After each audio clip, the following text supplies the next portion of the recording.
Salam kasih, salam persaudaraan, salam hari Minggu, saudara dan saudari kekasih di dalam Tuhan.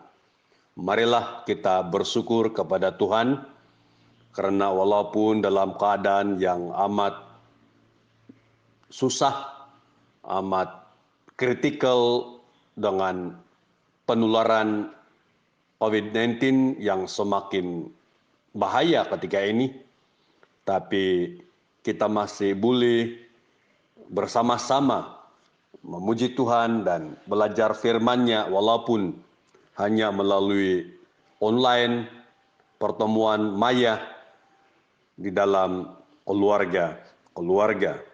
Kita tetap bersyukur karena kita yakin dimanapun kita berada, Tuhan akan tetap bersama dengan kita. Saudara dan saudari, teks firman Tuhan yang kita belajar bersama pada hari ini diambil daripada kitab 2 Korintus pasal yang kelima ayat yang ke-16 sampai ayat yang ke-21. Saya membaca dalam terjemahan BM dan mari perhatikan di dalam hati mengikuti pembacaan ini dengan perlahan. Oleh itu, kami tidak lagi menilai seseorang menurut penilaian manusia. Dulu kami memang pernah menilai Kristus menurut penilaian manusia. Tetapi sekarang tidak lagi. Apabila seseorang bersatu dengan Kristus, orang itu menjadi manusia baru. Yang lama sudah lenyap dan yang baru bermula. Semua itu dilakukan oleh Allah melalui Kristus. Allah sudah mengubah kita daripada musuh menjadi sahabatnya. Dia juga menugaskan kita supaya menjadikan orang lain sahabatnya juga. Inilah yang kami isytiharkan. Melalui Kristus, Allah menjadikan semua orang sahabatnya. Dengan rela hati, Allah mengampunkan dosa mereka. Dia sudah menugaskan kami untuk memberitakan hal itu. Demikianlah kami berkata-kata bagi pihak Kristus, seolah-olah Allah sendiri memohon kepada kamu melalui kami. Kami menggesa kamu bagi pihak Kristus, supaya kamu memulihkan Allah, mengubah kamu daripada musuh menjadi sahabatnya. Kristus tidak berdosa, tetapi demi kebaikan kita, Allah meletakkan dosa kita pada Dia. Dengan demikian, kita berbaik semula dengan Allah apabila kita bersatu dengan Kristus. Saudara dan saudari kekasih, sepanjang bulan September ini, tema kita berkaitan dengan perdamaian. Dan saya senang memilih subtema yang saya beri nama, berilah dirimu didamaikan dengan Allah. Dan untuk mendekati subtema ini, saya menyediakan 3 pertanyaan. Yang pertama, apa yang berlaku antara Allah dan manusia sehingga memerlukan perdamaian? Saudara dan saudari yang kekasih, menurut kitab Roma pasal 3 ayat 23, firman Tuhan berkata, sebab semua orang telah berbuat dosa dan telah kehilangan kemuliaan Allah. Yesaya bab 43 mengatakan bahwa Allah menciptakan manusia supaya manusia itu menjadi sebuah community untuk kemuliaannya. Supaya mereka menyatakan sifat-sifatnya yang mulia. Tetapi karena manusia telah memilih untuk melawan Allah, dan berbuat dosa, maka mereka telah putus hubungan yang intim dengan Allah dan telah kehilangan kemuliaan Allah pada dirinya. Sebenarnya, takut dan hormat kepada Allah adalah tanggung jawab yang harus ditaati, dipertahankan, dipelihara oleh manusia. Saudara dan saudariku yang kekasih, sesungguhnya dosalah yang menyebabkan manusia terus-menerus kehilangan kemuliaan Allah. Manusia terus-menerus melawan Allah. Paulus menegaskan bahwa manusia tidak dapat melakukan kebaikan yang ingin dia lakukan. Apa yang berlaku, manusia itu terus lebih cenderung melakukan apa yang jahat di hadapan Allah. Sebab mereka telah dikuasai oleh dosa. Dengan kata lain, dengan izin, manusia itu telah diperhamba oleh kuasa dosa. Dan untuk menikmati persekutuan yang baik dengan Allah, perlukan satu proses perdamaian.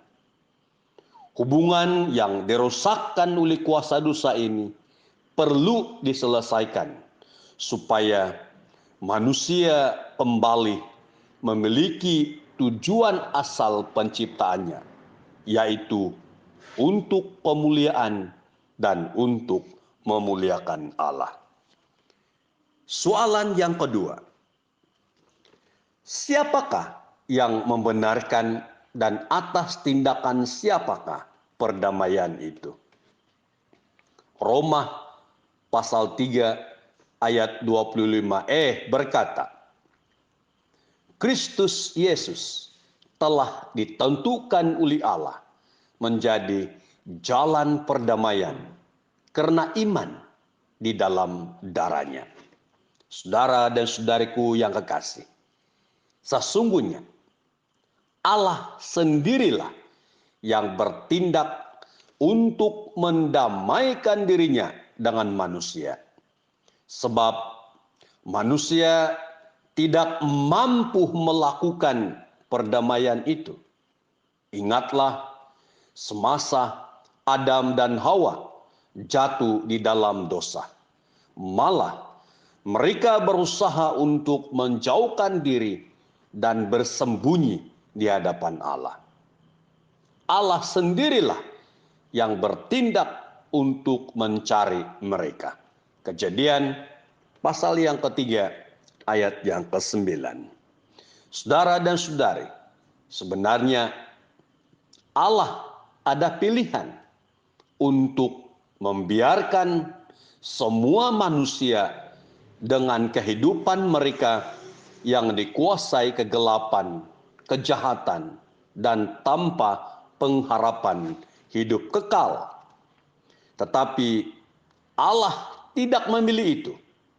Sebaliknya, Allah memilih untuk menawarkan perdamaian dengan manusia supaya hubungannya dengan ciptaannya itu kembali dipulihkan atau diperbaiki. Firman Tuhan, semesta alam, karena begitu besar kasih Allah akan dunia ini, sehingga Dia telah mengaruniakan anaknya yang tunggal, supaya setiap orang yang percaya kepadanya tidak binasa, tetapi beroleh hidup yang kekal. Yohanes 3 ayat 16. Saudara dan saudariku yang kekasih,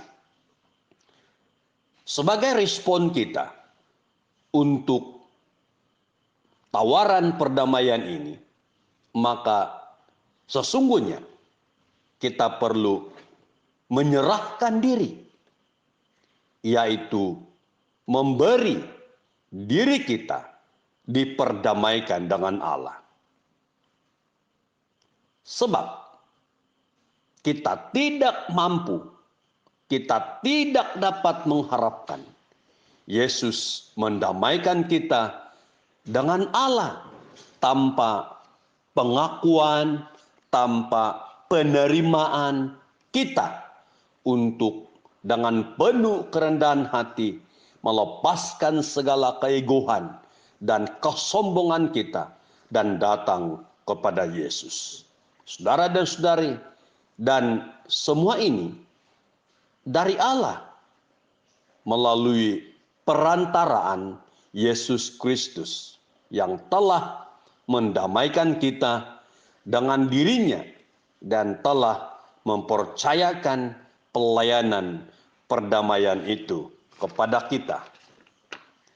Saudaraku yang dikasihi di dalam Tuhan, kuncinya di sini ialah Allah telah mendamaikan manusia dengan dirinya oleh Yesus Kristus dengan tidak memperhitungkan pelanggaran-pelanggaran kita, tidak memperhitungkan kesalahan-kesalahan kita.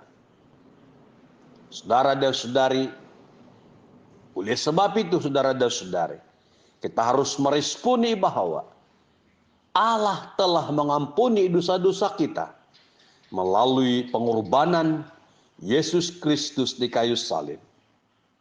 Oleh sebab itu, tugas dan tanggung jawab kita adalah memutuskan atau meninggalkan segala perbuatan dosa.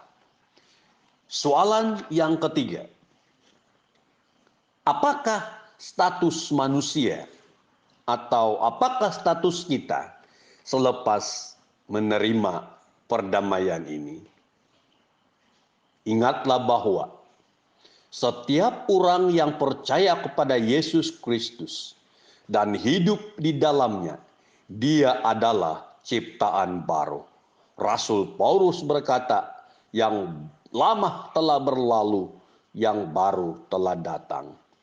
Kasih Allah yang telah menebus kita dari tawanan kuasa dosa melalui Yesus Kristus yang memulihkan hubungan kita dengan Allah. Dengan demikian, kita adalah manusia yang telah menjadi milik Allah, yang disebut sebagai ciptaan baru.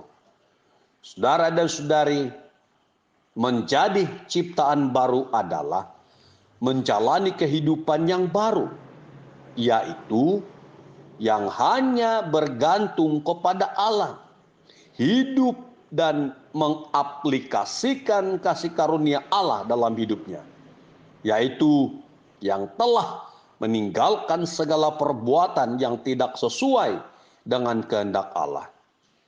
Hidup di dalam Kristus sebagai manusia baru adalah menjadi milik penuh, mutlak Yesus Kristus, dan memberikan dirinya digerakkan atau dikendalikan oleh Yesus dan akan terlibat langsung di dalam pelayanan perdamaian itu. Dengan kata yang lain saudara, sebaik kita menikmati menerima perdamaian ini, indahnya ialah kita juga dilibatkan secara langsung di dalam pelayanan perdamaian ini. Seterusnya, manusia baru adalah yang dapat mengawal dirinya dan tetap fokus kepada jalan menurut kehendak Allah. Manusia lama yang dikuasai oleh kegelapan, dikuasai oleh dosa, telah hilang dan lenyap dan diganti dengan sikap dan hati yang baru. Seperti yang disebutkan oleh Yesus, yaitu lahir baru. Di dalam Yohanes pasal yang ketiga, ayat yang ketiga. Hidup kita bukan milik kita lagi, tetapi milik Yesus. Itulah sebabnya saudara dan saudari, Rasul Paulus menggesa, berilah dirimu didamaikan dengan Allah. Sebab tawaran perdamaian ini tidak ada artinya sama sekali tanpa respon dari kita secara pribadi untuk rela dan mahu didamaikan dengan Allah. Di sini Rasul Paulus memberikan tanda bagi orang yang sudah menerima perdamaian ini. Ayat 16 dan ayat 17.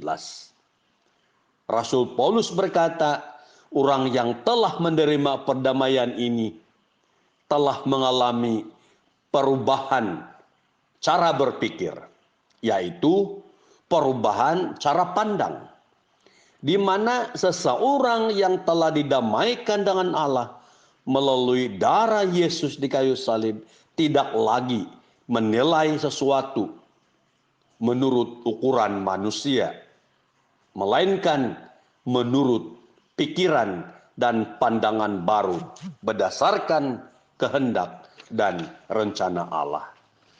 Rasul Paulus juga berkata, kami pun pernah memandang Kristus menurut pandangan manusia, karena kami belum menerima perdamaian dengan Allah. Oleh sebab itu, saudara dan saudari, sekali lagi, marilah kita mengambil kesempatan untuk minta didamaikan dengan Allah. Saudara dan saudari, berdasarkan kepada teks kita pada hari ini, hal-hal apakah yang dapat kita belajar daripada teks ini? Saya melihat ada beberapa perkara yang perlu kita pertimbangkan, yang perlu kita garis bawah sebagai pedoman dan pelajaran daripada teks kita pada hari ini. Yang pertama, ingatlah bahwa Allah mengasihi kita, sehingga Dia tidak lagi memperhitungkan segala dosa kita. Dia tidak melihat siapa kita, tetapi Dia menawarkan perdamaian itu secara percuma melalui Yesus Kristus. Perdamaian ini perlu diterima dengan pengucapan syukur, dengan pengabdian dan penyerahan yang tuntas kepada Allah. Karena firman Tuhan berkata, kita telah dibeli dengan harga yang lunas dibayar, yaitu darah Yesus yang mengalir di kayu salib. Saudaraku yang dikasihi Tuhan, melalui perdamaian ini, semua orang yang percaya kepada Yesus akan menjadi manusia baru, yaitu yang kerinduannya adalah untuk memuliakan Allah dan mengambil bahagian di dalam pelayanan perdamaian itu. Seterusnya, di sini juga kita dapat belajar bahwa kita telah ditebus, kita telah dibeli dari tawanan kuasa dosa, dari tawanan kegelapan.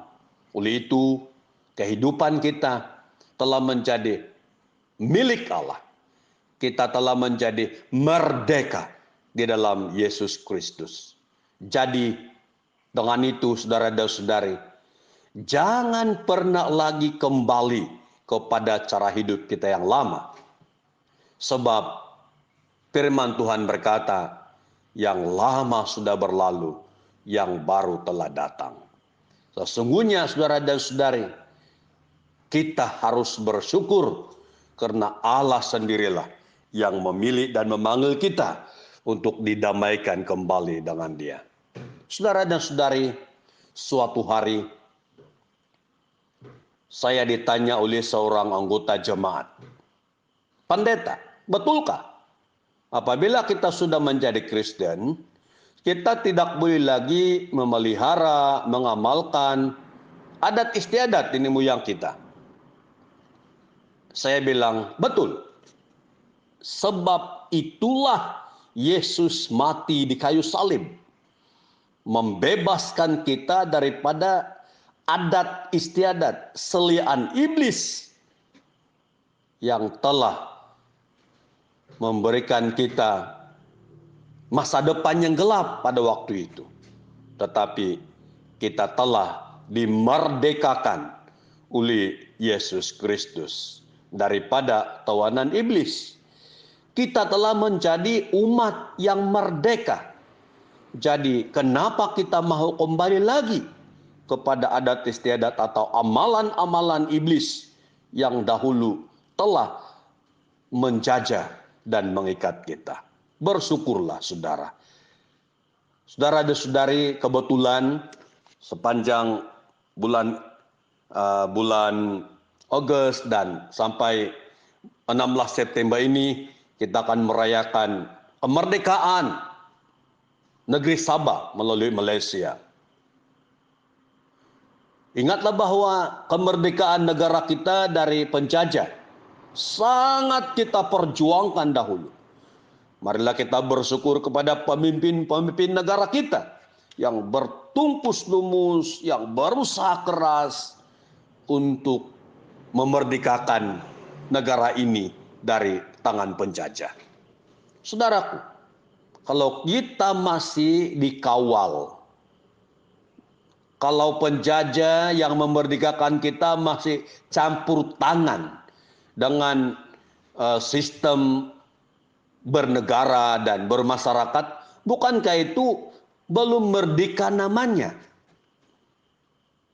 Itu sebabnya samalah dalam kehidupan Kristen.